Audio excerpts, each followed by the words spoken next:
Hello everyone, எல்லாரும் எப்படி இருக்கீங்க? நல்லா இருக்கீங்களா? Spread love because love is God. இன்னைக்கு நம்ம இட்லி பொடி செய்யறதுக்கு நான் 1 கப் வேர்க்கடலை, 1 கப் கருவேப்பிலை, 1/2 கப் உளுத்தம்பருப்பு, ஒரு 10 வரமிளகாய், 1 ஸ்பூன் பெருங்காயத்தூள், உப்பு, 5-6 பூண்டு. நம்ம 1 கப் வேர்க்கடலைக்கு 1/2 கப் உளுத்தம்பருப்பு எடுத்துக்கணும். இதுதான் ரேஷியோ, 1க்கு 1/2. அதோட நான் வந்து ஒரு 1/2 ஸ்பூன் வெல்லம் எடுத்து வச்சுருக்கேன். இவ்வளோதான் தேவையான பொருட்கள். நம்ம முதல்ல 1 கப் வேர்க்கடலை எடுத்து வச்சுருக்கோம்ல, அதை வானொலியில் போட்டு மீடியம் ஹீட்டில் வச்சு நல்லா வறுத்துக்கலாம்.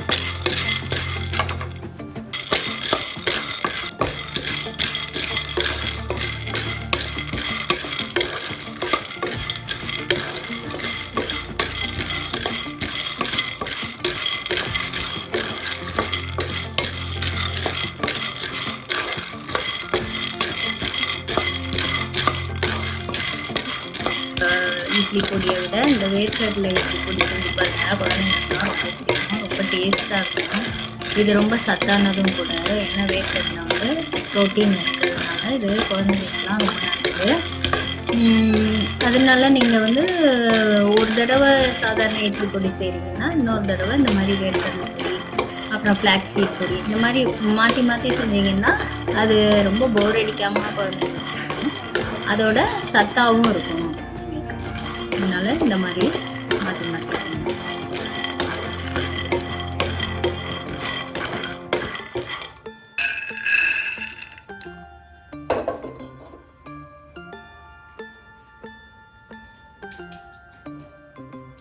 இப்போ நம்ம வந்து 1/2 கப் உளுத்தம்பருப்பு எடுத்து வச்சுருக்கோம்ல, அதையும் இப்போ தனியாக நல்லா ட்ரை ரோஸ்ட் பண்ணிக்கணும். ஊறதாலையும் நல்லா ட்ரை ரோஸ்ட் பண்ணணும் மீடியமில் வச்சு. இது வந்து நல்லா வாசம் வரும், நல்லா ரோஸ்ட் ஆகணும் அந்த வரைக்கும். ஆனால் ரொம்ப கருகிராமல், ஆனால் ப்ரௌன் ஆகி நல்லா வாசம் வர வரைக்கும் இதையும் நல்லா இதில் வந்து நம்ம யூஸ் பண்ண போகிறது இந்த 2 பருப்பு மட்டும்தான். ஒன்று கடலைப்பருப்பு, அதாவது வேர்க்கடலை, இன்னொன்று வந்து உளுத்தம்பருப்பு. இது 2 மட்டும் சேர்த்து செய்ய போகிறோம். இது செஞ்சு பாருங்கள், ரொம்ப நல்லாயிருக்கும். யூஸ்வலாக வந்து இப்போ இட்லி பொடி வந்து கடலைப்பருப்பில் செய்வோம். இது வந்து வேர்க்கடலை சேர்க்குறதுனால கடலைப்பருப்பு சேர்க்கறதுனால நம்ம வெறும் உளுத்தம்பருப்பு மட்டும் சேர்த்து செய்வோம். ரொம்ப டேஸ்ட்டாக இருக்கும், வாசமாக இருக்கும். எல்லோரும் செஞ்சு பாருங்கள்.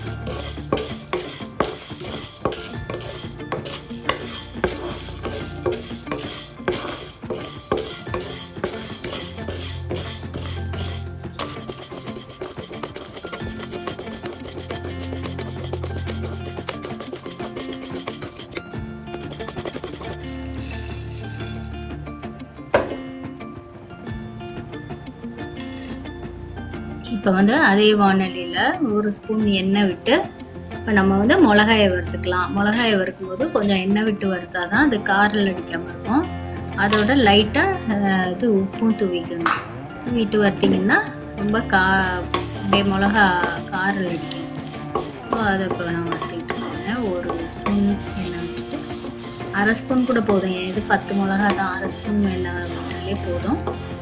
நீங்கள் இப்போ கூட அரைக்கிறீங்கன்னா அதுக்கேற்ற மாதிரி கொஞ்சம் எண்ணெய் விட்டுட்டு நல்லா இதையும் வறுத்துக்கணும்.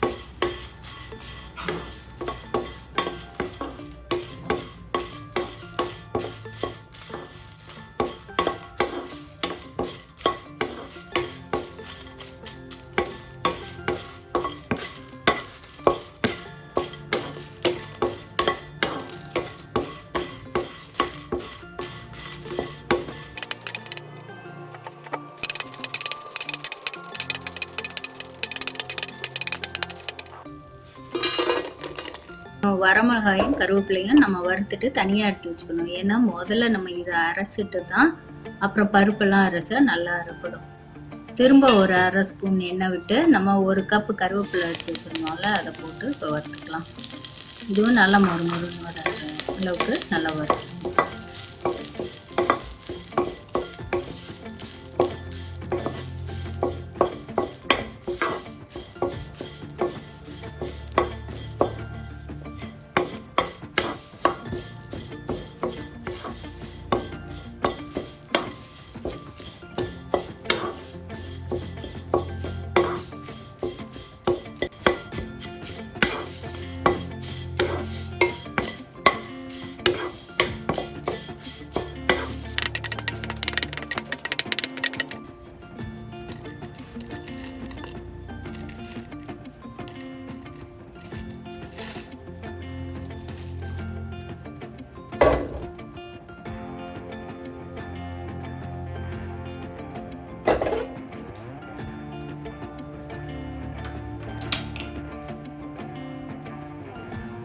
இப்போ உப்பையும் பெருங்காயத்தூளையும் சும்மா எண்ணெய் விடாமல் ஜஸ்ட்டு கொஞ்சம் நேரம் வறுத்துட்டு அந்த பருப்பெல்லாம் வறுத்து வச்சுருக்கோம்ல அதோடய கொட்டிடலாம்.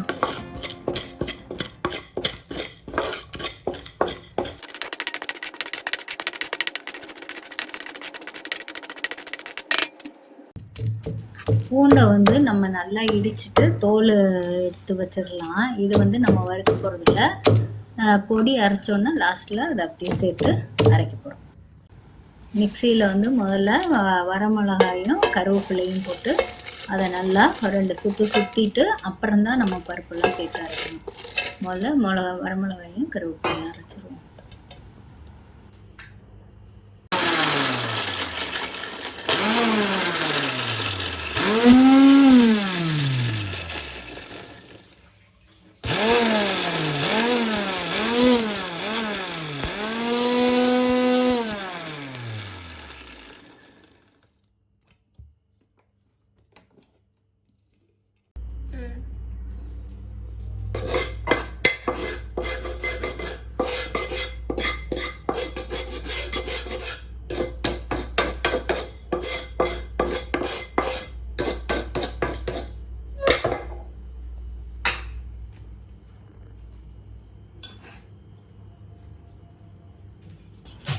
இப்போ வந்து நம்ம வறுத்த வேர்க்கடலையும் உளுத்தம்பருப்பையும் அதோடைய போட்டு நல்லா அரைச்சிக்கலாம்.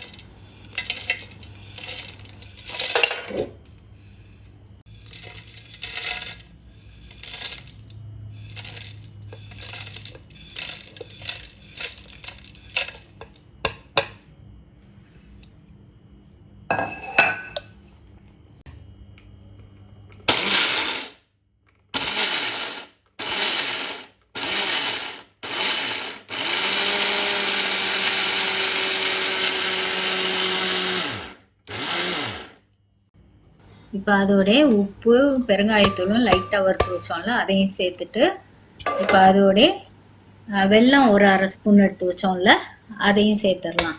இப்போ அதை எல்லாத்தையும் சேர்த்துட்டு லாஸ்ட்டில் பூண்டு நச்சு வச்சோம்ல அதை பச்சையாக அப்படியே போட்டுக்க வேண்டியதுதான். அதையும் போட்டுட்டு நல்லா அரைச்சிருவோம். பூண்டு வந்து லாஸ்ட்டில் தான் சேர்த்து அரைக்கணும். ஸோ அரைச்சோம்னா ஒரு டெலிஷியஸ் பொடி வந்து ரெடி ஆகும்.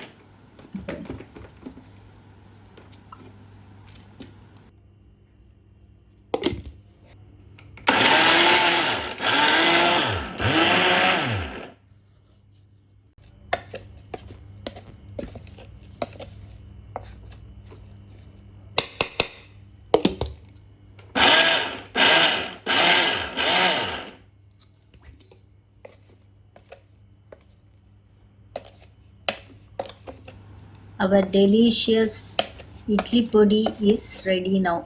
வேர்க்கடலை இட்லி பொடி, வேர்க்கடலை சட்னி பவுடர் எப்படி வேணாலும் சொல்லிக்கோங்க. இது வந்து நம்ம நல்லெண்ணெயோட நெய்யோட எதோட வேணாலும் கலந்து சாப்பிடலாம். இது நல்லெண்ணெயோடைய ரொம்ப டேஸ்ட்டாக இருக்கும். செஞ்சு சாப்பிட்டு பார்த்துட்டு எப்படி இருந்துச்சுன்னு சொல்லுங்கள்.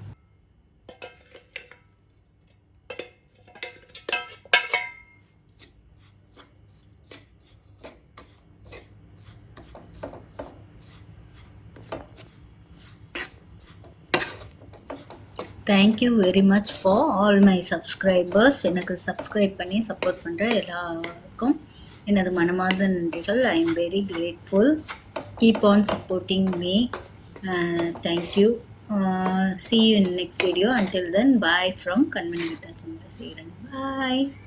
Enjoy your life.